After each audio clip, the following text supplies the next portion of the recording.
نحمده ونصلي على رسوله الكريم أما بعد فأعوذ بالله من الشيطان الرجيم بسم الله الرحمن الرحيم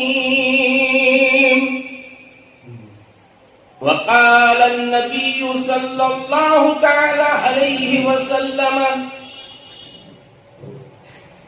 تركت فيكم أمرين لن تضلوا فمسكتم بهما كتاب الله وسنة رسوله صدق الله المولانا العظيم وصدق رسوله النبي الكريم। সমস্ত প্রশংসা আল্লাহ রাব্বুল ইজ্জতের এবং লক্ষ কোটি দরুদের নজরানা সেই মহান নবী সরকারে মদিনা তাজদারে মদিনা জনাবে মুহাম্মদুর রাসূলুল্লাহ সাল্লাল্লাহু তাআলা আলাইহি ওয়াসাল্লামের।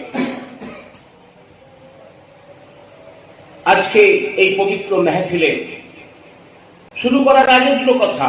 কোরআন যাকে বলেছে মুহাম্মদুর রাসূলুল্লাহ সাল্লাল্লাহু আলাইহি ওয়াসাল্লাম, তাকে প্রমাণ করার জন্য, তার কথার জন্য এই বর্তমান যে ডিজিটাল যুগ, সেই ডিজিটাল যুগেতে ডিজিটালি প্রমাণ করার চেষ্টা করবো ইনশাআল্লাহ।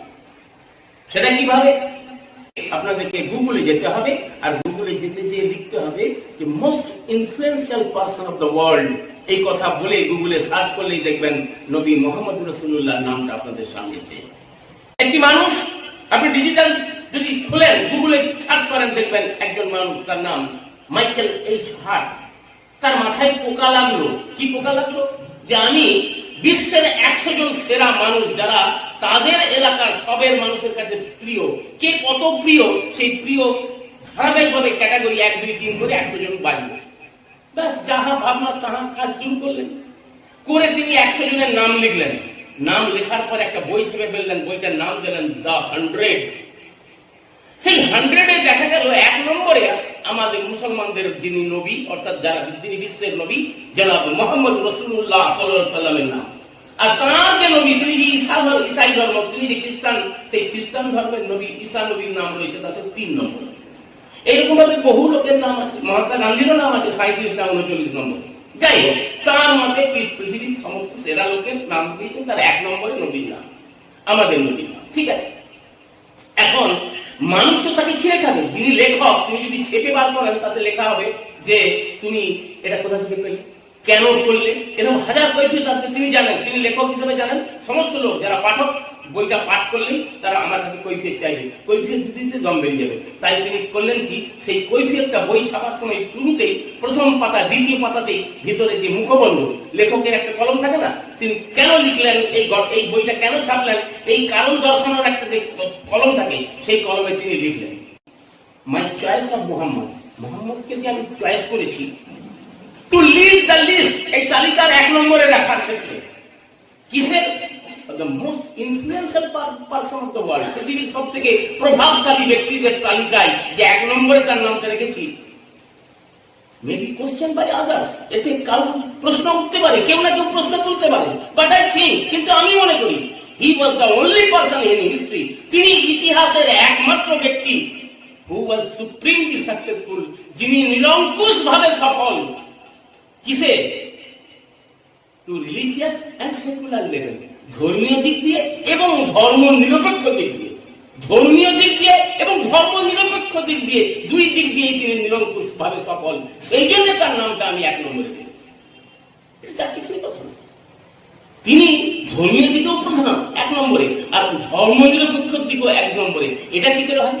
যারা ধর্মীয় দিকে হয় তারা ধর্ম নিরপেক্ষ হয় না, যারা ধর্ম নিরপেক্ষ হয় তারা কিন্তু ধর্মীয় দিকটা পছন্দ করে না। আমরা দেখেছি পৃথিবীর মানুষ 2 দলে বিভক্ত। একজন লোক ধর্ম করে মরছে, একজন লোক ধর্ম নিরপেক্ষতার কথা বলছে। ইনি কিন্তু একটা লোক, 2 in 1, 2টো গুণ একটা লোকের মধ্যে। এই যে 2 in 1 ব্যাপারটা, এটা আপনাদের বোঝার চেষ্টা করতে হবে। এটা কোন মুসলমান, কোন পণ্ডিত, কোন আলেম, কোন ব্যক্তি, মাওলানা, হাফেজ, কারি কেউ বলেনি। এটা বলেছে মাইকেল এইচ হার্ট, একজন খ্রিস্টান। তিনি খ্রিস্টান ধর্মে বিশ্বাসী। তিনি বলছেন 1 নম্বর প্রভাবশালী ব্যক্তি, পৃথিবীর 1 নম্বর প্রভাবশালী ব্যক্তি হলেন মুহাম্মদুর রাসূলুল্লাহ। সুতরাং নবীকে চিনতে হবে। জানতে গেলে আপনারা যদি এই ডিজিটাল যুগেও আপনারা খোঁজ করেন, তাহলে আপনারা এই সব তথ্য পেয়ে যাবেন ইনশাআল্লাহ। এবং তারপরেও যদি আপনারা আপনাদের চলার পথকে সেই নবীর পথের সঙ্গে মিলিয়ে না নিতে পারেন, তাহলে আর তাদের মতো হতভাগা আর কে আছে?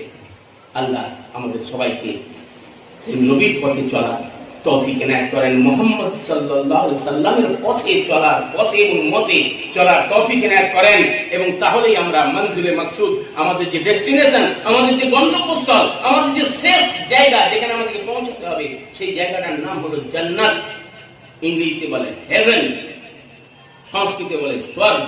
এই স্বর্গে যাবেন, জান্নাতে যাবেন বা হেভেনে যেতে চান, এটাই হলো আপনার গন্তব্যস্থল। সেই গন্তব্যস্থলে যেতে গেলে এই ট্র্যাকের উপরে চলতে হবে, আল্লাহ এবং আল্লাহ রাসূলকে সঙ্গে নিয়ে চলতে হবে। ইনশাআল্লাহ আমরা সকলেই পৌঁছে যাব। আমিন।